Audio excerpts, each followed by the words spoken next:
सूरवीर सरहा जो धाइयस रण मारे लड़ जाना है। सूरवीर सरहा जो धाइयस रण मारे लड़ जाना है। हर घर माँ घर घर माँ हर घर मारे सतनाम धर्म के सादा झंडा लहराना है। घर घर मारे सतनाम धर्म के धर्म ध्वजा फहराना है। सूरवीर सरहा जो धाइयस रण मारे लड़ जाना है। सूरवीर सरहा जो धाइयस रण मारे लड़ जाना है। हर घर माँ घर घर माँ हर घर मारे सतनाम धर्म के सादा झंडा लहराना है। घर घर मारे सतनाम धर्म के धर्म ध्वजा फहराना है।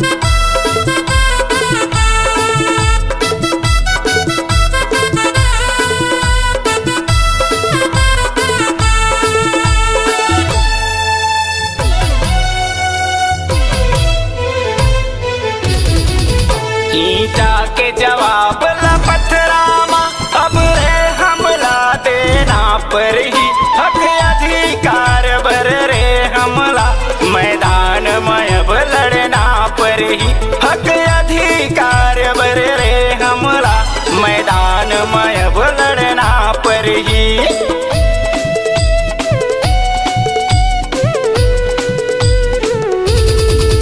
ईटा के जवाब ला पत्थरामा अब रे हमला देना पर ही हक अधिकार बर रे हमला मैदान में अब लड़ना पर ही हक अधिकार बर रे हमला मैदान में अब लड़ना पर ही।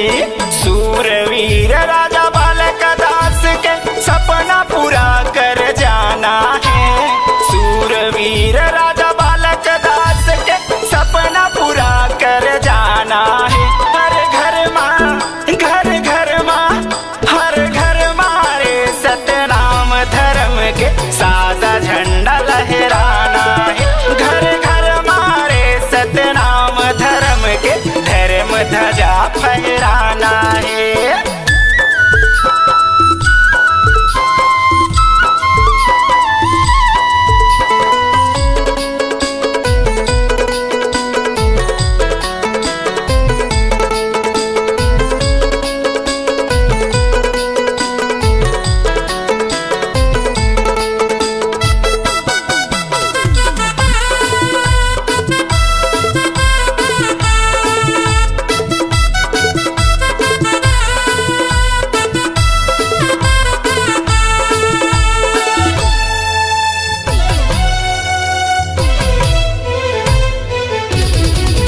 कोई दलित नो हो शोषित नो हो राजापुर खाकस धनवान बनो बलवान बनो दयावान बनो बस तुम सच्चा इंसान बनो।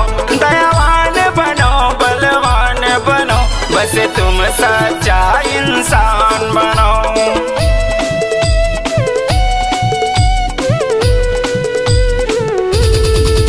कोई दलित नो हो शोषित नो हो राजापुर खाकस धनवान बनो बलवान बनो दयावान बनो बस तुम सच्चा इंसान बनो। दयावान बनो बलवान बनो बस तुम सच्चा इंसान बनो। नैन दास यौवन जोर दास सजा पहली तोड़वाना है। नैन दास यौवन जोर दास सजा पहली तोड़वाना है। हर घर माँ घर घर माँ हर घर मारे सतनाम धर्म के सादा झंडा लहराना है। घर घर मारे सतनाम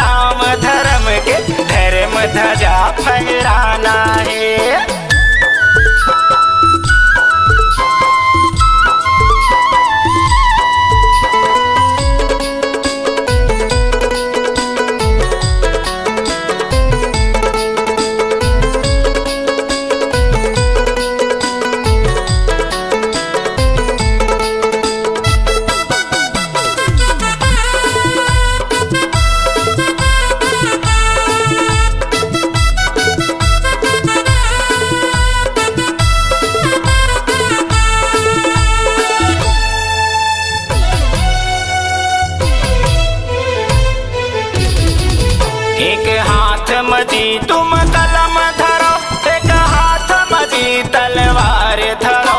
सुनता रहो संगठित रहो, हर जुल्म सितम ला खत्म करो। सुनता रहो संगठित रहो, हर जुल्म सितम ला खत्म करो।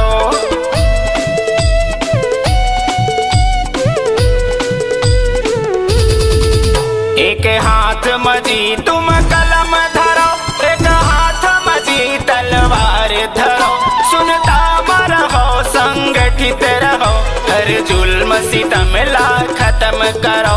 सुनता रहो संगठित रहो, हर जुल्म सितम ला खत्म करो। हर घर ले रे सतनाम लाल, अब रे हथियार उठाना है। हर घर ले रे सतनाम लाल, अब रे हथियार उठाना है। हर घर माँ, घर घर माँ, हर घर मारे सतनाम धर्म के सादा झंडा लहराना है। घर घर मारे सतनाम धर्म के धर्म ध्वजा फहराना है। सूरवीर सरहा जोधायस रण मारे लड़ जाना है। सूरवीर सरहा जोधायस रण मारे